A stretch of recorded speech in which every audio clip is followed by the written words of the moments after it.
Yes, got into the industry in August 27th, 1947. I answered an ad in the paper for a clerk weighmaster, not knowing what a weighmaster was at that point. But I applied for the job and was hired. So that got me started in the recycling business. What was the company? Independent Paper Stock Company in Seattle. In Seattle. And they had, there was a West Coast operation, and they had 11 plants on the West Coast. So it was a good place to start, and I went on from there. Now, had anyone in your family ever been involved in the Never. paper recycling? So Never. This was brand new. What had you done?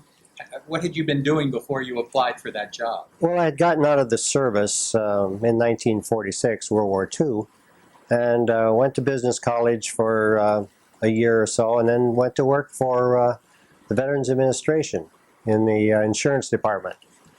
But seeing some of the fellows had been at the same desk for 20 years, I decided this wasn't for me, so that's why I answered an ad in the paper. Let me pause you guys for 1 second. Can I get you to take your glasses off for a second? Okay. Are you comfortable with them off? Yeah, I don't have any problem with them Okay, off. so I'm getting a glare. And I just, why don't you just go to the question he just answered and start there? About this last question. Ask it again. Yeah. And then we'll keep going. Okay. The last question was, Or how did I get started? how did you get started? Well, I answered an ad in the Seattle Times paper. I was looking for another job, and this was August 27, 1947. I answered an ad that asked for a clerk weighmaster. I didn't even know what a weighmaster was at that point, but I got the job. Well, what is a weighmaster?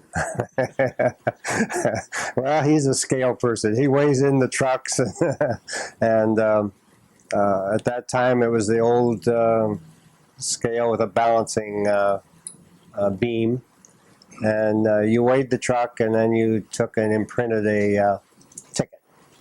And who was the company? That was Independent Paper Stock Company, the Seattle branch, and they had 11 branches on the West Coast, principally a West Coast operation.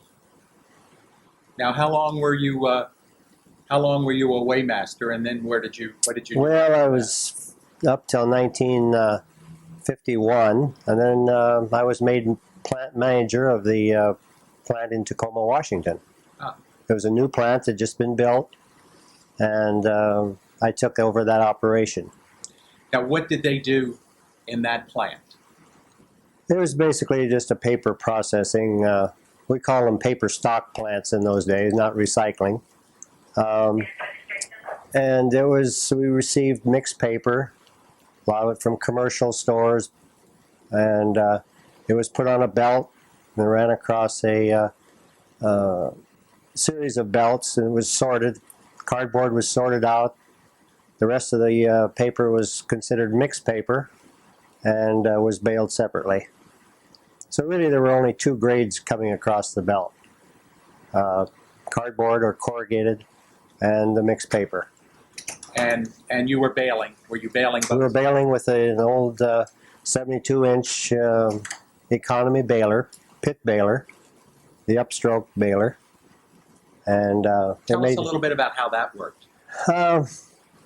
It dropped down into a 20-foot pit, and then the platen would come in, and the top platen would come in. The platen would move up and squeeze the bale, and if you didn't have enough, you had to open it up and give it another shot.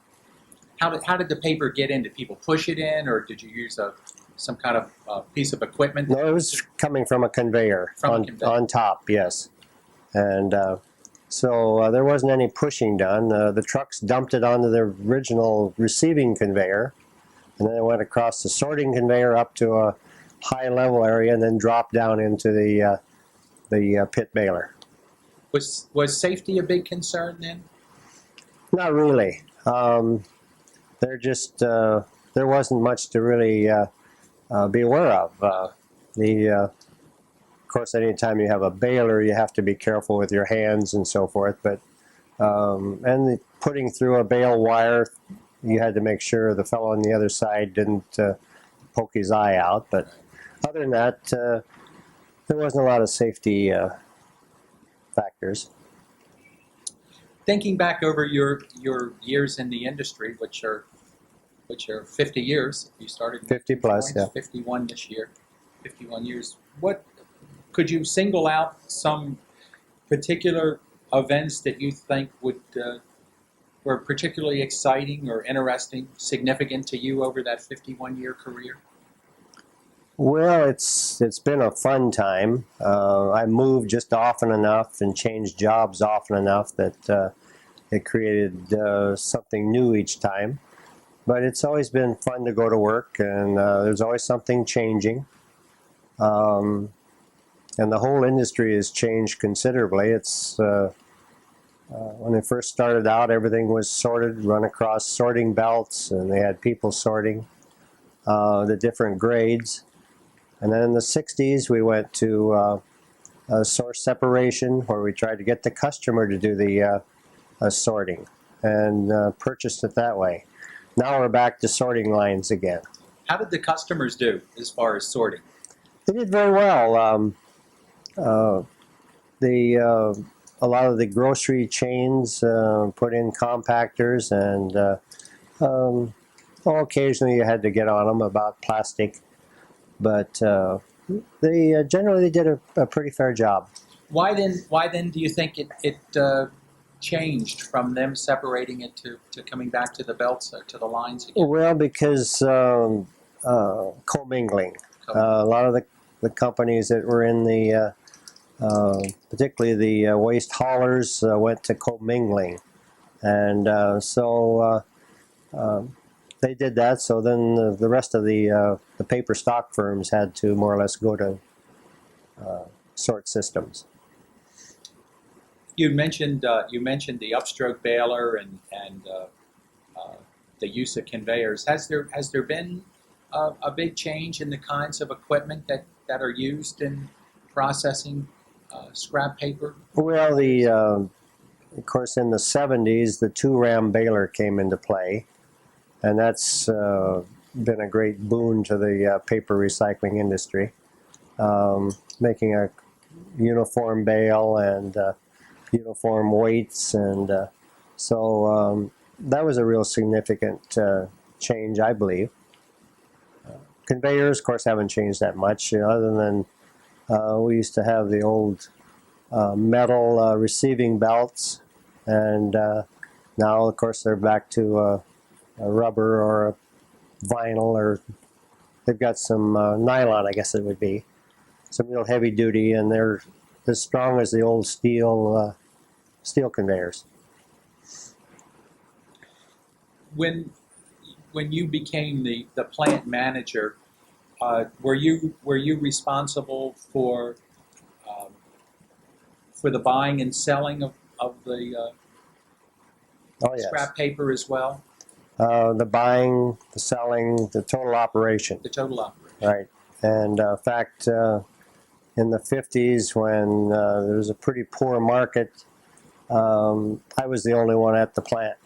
I ran the scale, I did the purchasing, answered the phones, loaded the trucks. You were a one-man show? I was a one-man show. Wow. Yeah. And how long did that last? Oh, that lasted probably for about 6 months.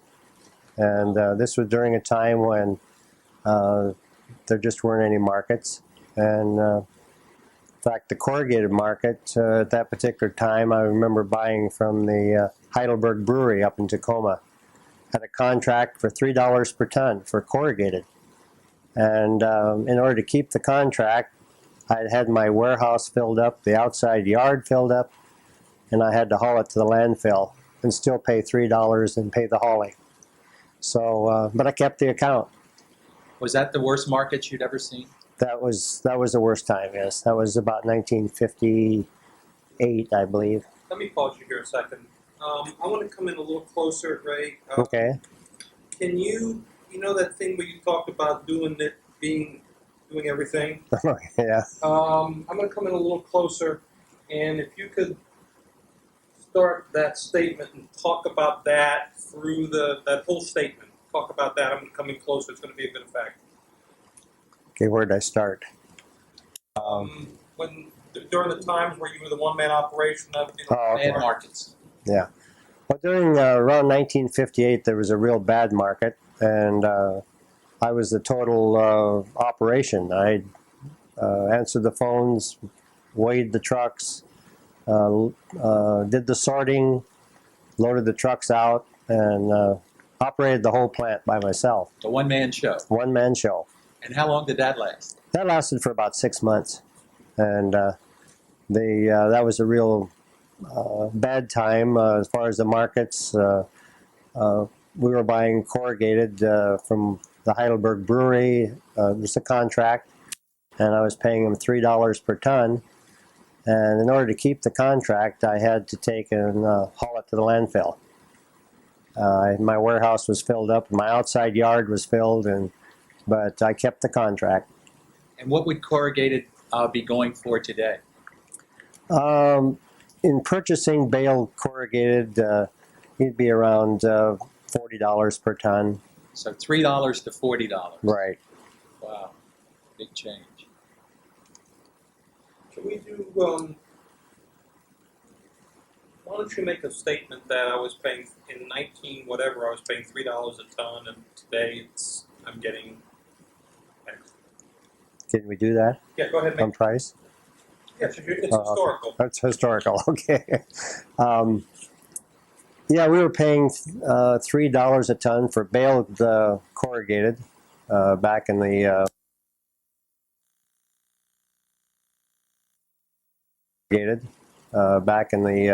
late 50s during these hard times. The market today we're selling for $90 a ton, and so that's kind of the difference. But the market has gone up and down over the years, and Would you say that period in 1958 was the worst markets you've experienced in your career? I would say yes. And when were the best markets? Well, about 3 or 4 years ago, when it was 1994, I believe, 95, when the corrugated market went up to close to $200 a ton. That's been the best I've seen. You had mentioned in your first job, in your job as plant manager, and you were handling the mixed grades and the corrugated. There was a lot of newspaper drives and all during the war. What happened to newspaper scrap after the war? Was there still a demand for that? Oh yeah. In the Seattle area when I was there, in fact in Tacoma also, schools would have paper drives, and we'd put a trailer out, and they would bundle the newspaper and load it into the trailers, and the schools would go on a project. If they needed $1,100, depending upon the price, if the price was $10 a ton, they'd get 110 ton. If the price was $40 a ton, I don't think it was that high in those days, but at $30, then they'd collect maybe 40 tons. So it depended upon what they needed for their project as to how much work they did and how excited the kids got about collecting newspaper. Has there been any significant change in the way newspapers are recycled then compared to now?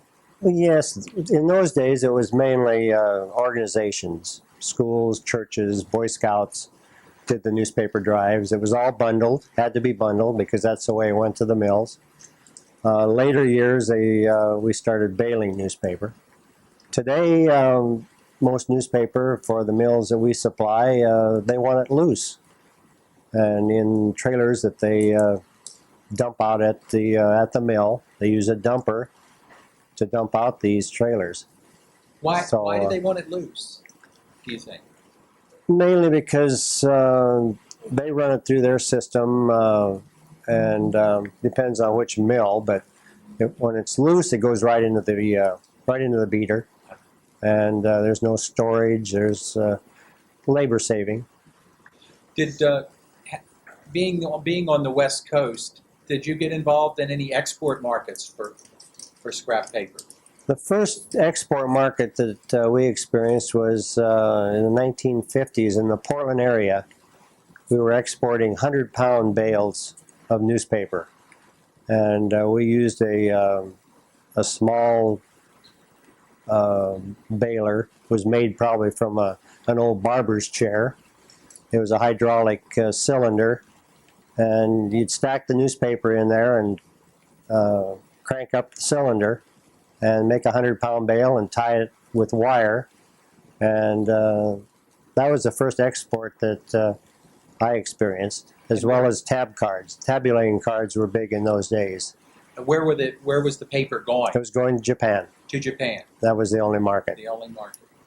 And was it a direct deal for you, or did you go through a broker? No, we went through a broker. In those days, we always felt it was much less trouble going through a broker. You didn't have to, if there was a rejection somewhere, you didn't have to go to the Far East to reconcile it.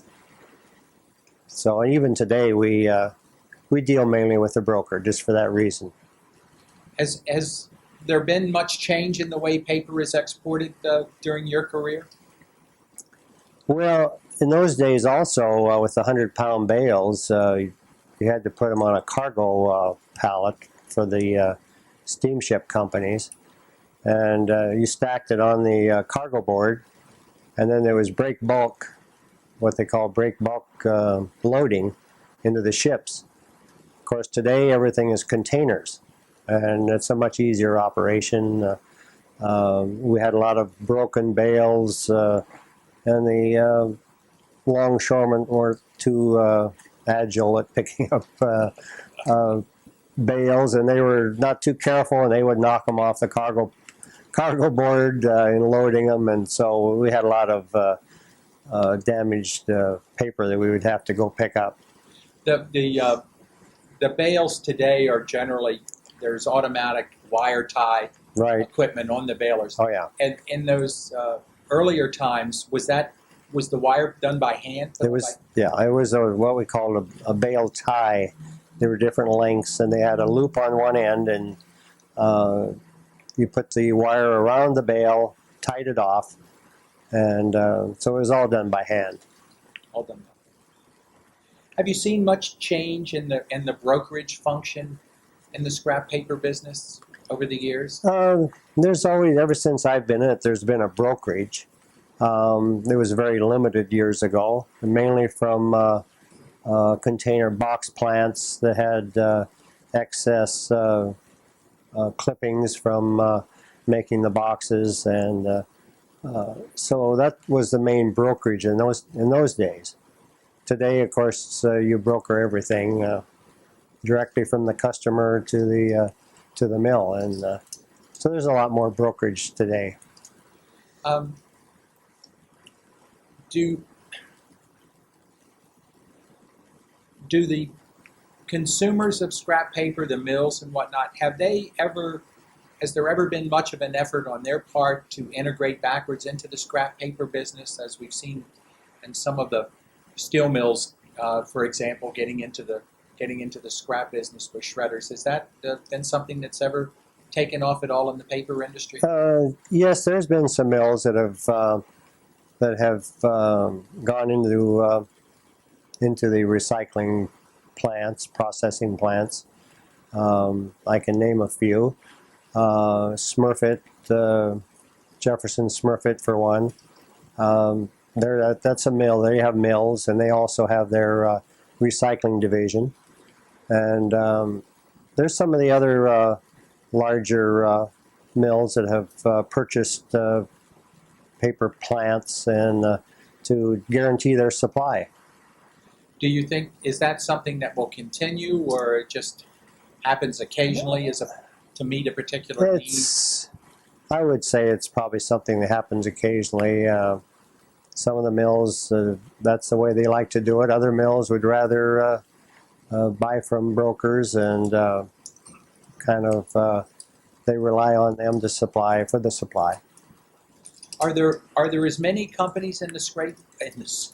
Are there as many companies in the scrap paper business today as there were when you began back in? Oh, there's 40s? many more. The Portland area alone, we have about 14 2-ram balers in the area.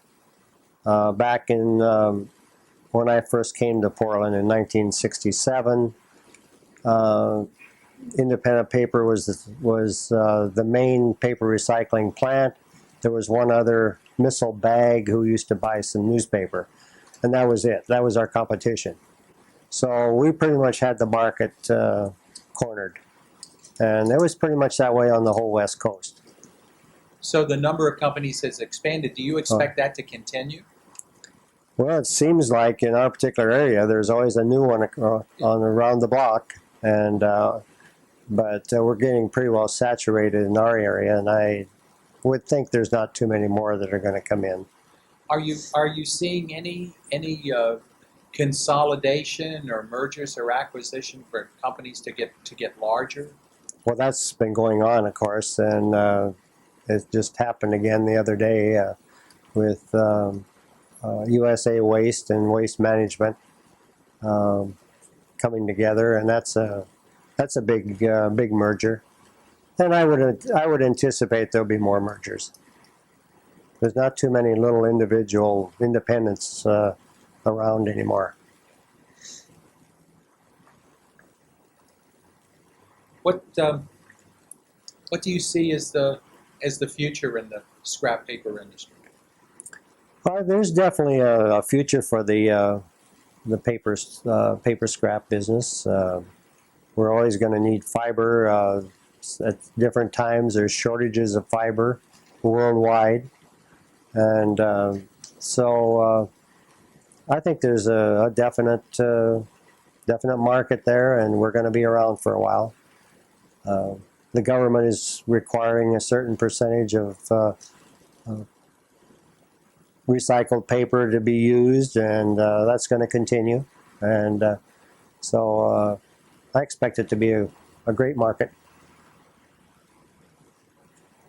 Would you do it again? Oh yes, very definitely. I love the business. You're never going to retire?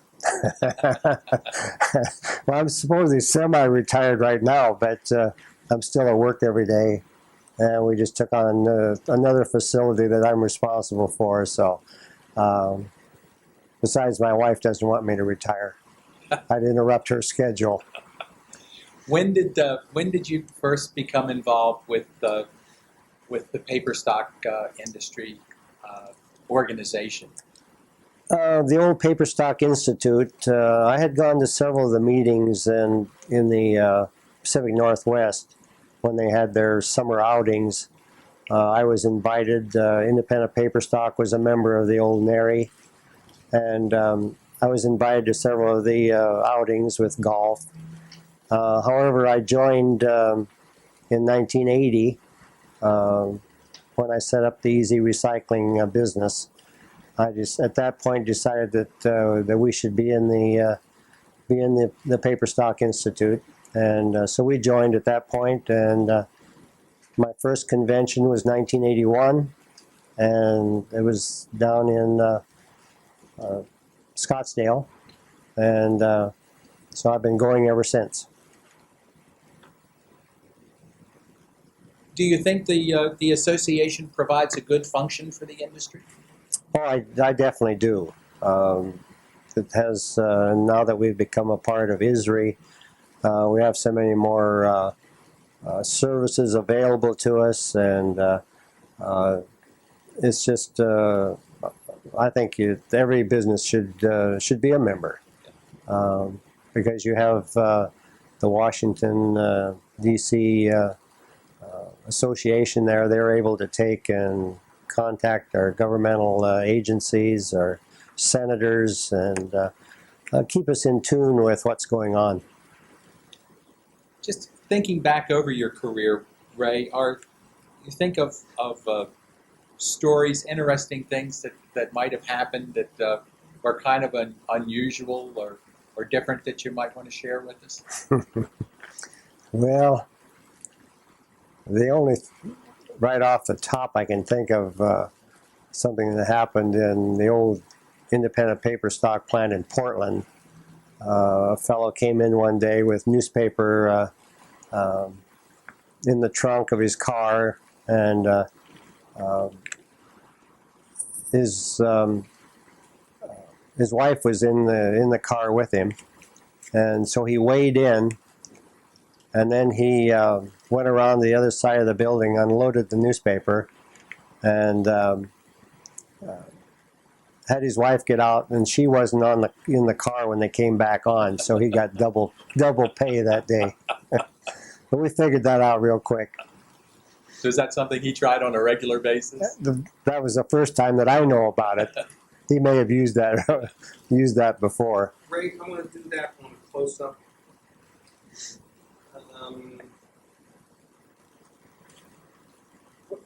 When did that happen? What year? When did you learn? Oh, I would say that happened about 1972, 73. How about if you started out with a statement about interesting ways of dealing with customers, and then back in 1972 to tell the story? Okay, go ahead, son. Well, there's some interesting ways that you deal with customers. Of course, the customer is always right, but I can remember one time back in 72 or 73, a young fellow came in with his carload of newspapers, and in the trunk, he had his wife sitting alongside of him. He came in on the scale, weighed in, then went around. We unloaded the newspapers kind of around the corner, so he went around there, unloaded the newspaper, had his wife walk her up the street, and came back on the scale to weigh out. So he weighed out a lot lighter, and so he got double pay that day. I'm not sure how many times he did that, but he didn't do it after that. So there's a lot of interesting things that happen around a waste paper plant. Did your children ever have interest in entering the business, or are they in the business? No, I had one son that worked with us for a while. He was a fork truck driver, or equipment operator, and he worked for me for 4 or 5 years, but that wasn't something he wanted to continue on, so he's in the computers now, and my other son is in real estate, so he had no desire to be in the business. Now, you formed Easy Recycling when? In 1980. 1980, you formed Easy Recycling. I formed that for the Fred Meyer grocery chain. They wanted to be in the business of recycling. They had a large number of tons, corrugated tons, and so I started the business for them. And after a year, we lost so much money, they decided they wanted to sell. So I put a deal together and purchased it from Fred Meyer, and so we've gone on from there. Now, you sold Easy Recycling when? I didn't actually sell it. I just put it together with another company, Far West Fibers, and we joined together and became one. So it was a merger. It was basically a merger, yes. And so that was a purchase. I didn't sell individually, Yeah. but And that happened that happened in 1982. 1982.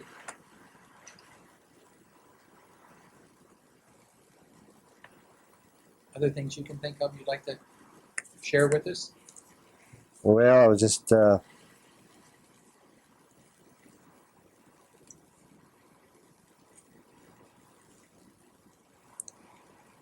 Ray, can you Okay. think of a funny story? Anything? I was just trying to think of something happened back, and there's all kinds of them I'm trying to think of at this particular time. I'm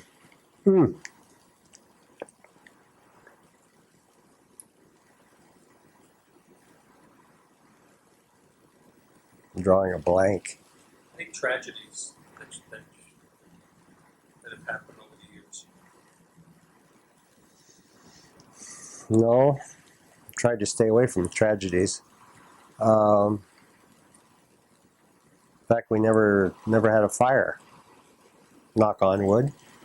Did you ever do you get involved in other commodities beyond paper? Um, Cans, for example. yeah, we were always strictly a paper operation. Um, Independent paper was, and even easy recycling was up until 1993 when we moved from our operation in Swan Island out to a 9.5 acre plot off of 122nd. And at that point, we got into not purchasing, but supplying an area for the public to drop off their tin cans, their plastic, their glass, ferrous, non-ferrous. And it was just a service to the community. And of course, now we do market those materials, but we still don't purchase. It's just strictly a convenience thing for the neighborhood and people in the area. But we are involved now with those other non-metallics. Anything else you can think of? Nothing else I can. It's always been a joy going to work for in the recycling business. I've enjoyed every minute of it, and look forward to doing many more years. Providing my health hangs on.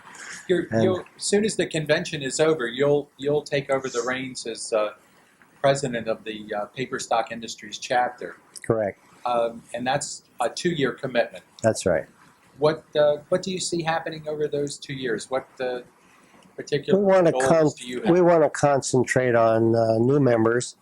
We've lost a number of members due to mergers, and so that's one of my goals is to increase our membership. There's probably 3,000 paper stock dealers in the United States, and we have about maybe 90.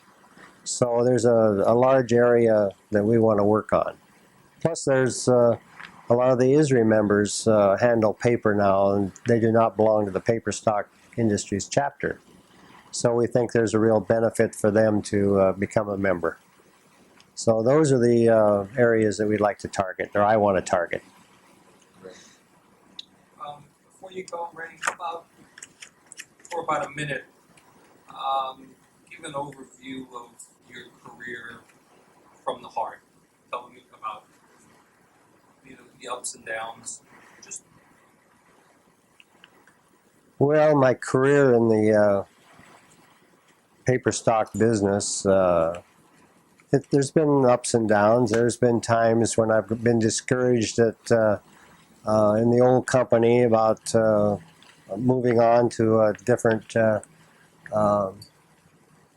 level. But it seemed like about the time I got the most discouraged, something would happen and I'd move on.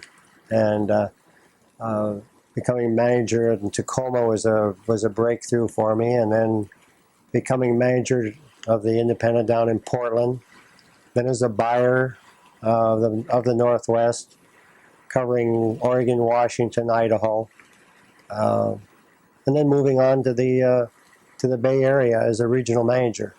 So it's been a progression, and I've enjoyed that part of it. And then when you're able to start a company, that's always an incentive to move up the ladder. And it's been a fun, just a fun time. And I have no regrets and would do it again. That's great. Thank you, sir. Well, there was back in the 60s, we used to do magazines.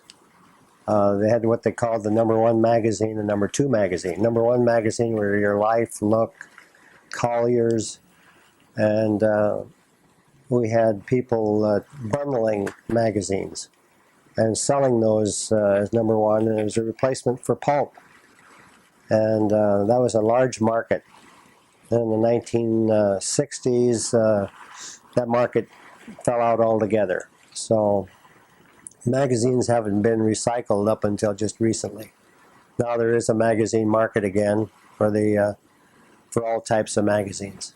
So it's a whole new area. What was the number 2 magazine? That was your pulp magazines, the murder mysteries and all the groundwood type magazines. It was called the number 2. And those were all those bundles were loaded into rail cars by hand, and it was labor intensive for us. Excuse me, but it was also labor intensive for the mill, and that's why they decided to discontinue that. And probably at that particular time, pulp might have been cheap, so that eliminated that market. So those magazines that had been recycled at that time suddenly were They just for the land. They went for the landfill. A few of them perhaps got into the mixed scrap, but that was a lost market for many years. You had mentioned when we were talking earlier about exports, the computer cards or Tabulating cards. tabulating cards. When the computer technology changed and those cards just weren't anymore, what was there? Did that create a problem or for the loss of that particular grade of material? No, it just it wasn't really a loss. We just moved on into the computer paper, and the tabulating cards. Of course, that was a real substitute for pulp over in the Far East, and it was a very clean substitute. There wasn't a lot of contamination, and a tab card was a tab card, so you knew what you were getting. But after that, the computer paper came along, and I suppose at some point that will be eliminated also with microfilm and so forth. New technology. Has the printing industry always been a big source of paper for the industry? Yes, it has. It always has been. It's been recycled, and as long as I can remember, the print shops have sold their scrap. And Is that that's usually done on a contract basis with the company? quite often it is, because they have large volumes, and so many times that has been a contract. Has anything in that part of the business changed through the years, or is it pretty much the same as it's always been? That's pretty much the same. They've had some problems from time to time with different inks, but they've pretty well eliminated that, and so that's been a pretty constant market. You know, I guess we always kind of laugh about the amount of paper that the government generates. Do you have experience or knowledge of what kind of job the government has ever done in terms of recycling their own waste paper or scrap paper? Well, they didn't for many years, but now they are. They're pretty much recycling everything that they have, I understand. We're not involved in any of the contracts, but knowing some of the people that do have those, they're doing a pretty fair job of recycling. One new area that I forgot to mention is that we're getting into now is book cutting. Hardback books has been a real, not something that we've been into, but that's kind of a new area now, and we have some machines, and we're cutting the backs off of the hardback books, and so it's another source of white ledger and office pack and classification that a lot of the mills are using now. Colored ledger is kind of a lost grade right now, and office pack has become the new in grade. What's the source for the books? That comes from libraries, schools, law firms, some of the charity, Goodwill, Salvation Army, they all have hardback books that they get in from their customers. So and we're bringing in books now from the whole Northwest. And is that a mechanized way, or does that have to be done by hand? It's done by hand. It's they're shoved through a saw, and safety is a factor there. That we've pretty much have all the guards in place, and that's just a new operation, just starting up this week. So I'm not sure yet how it's going to go, but we're looking to hopefully make a good profit on those. Plus, we're taking it out of the landfill. Is there any market for the hardbound portion of the book that you're cutting off, or is that? That's basically used for hog fuel. Some of the mills in the area use it for their furnaces, and they're able to utilize that along with the wood waste. So that's a new aspect of recycling that we've not seen before. No, there's companies that have been doing that before. It's just new for us. New for you. Yep.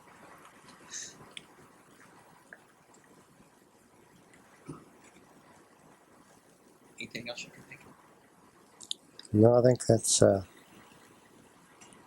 think we've covered everything.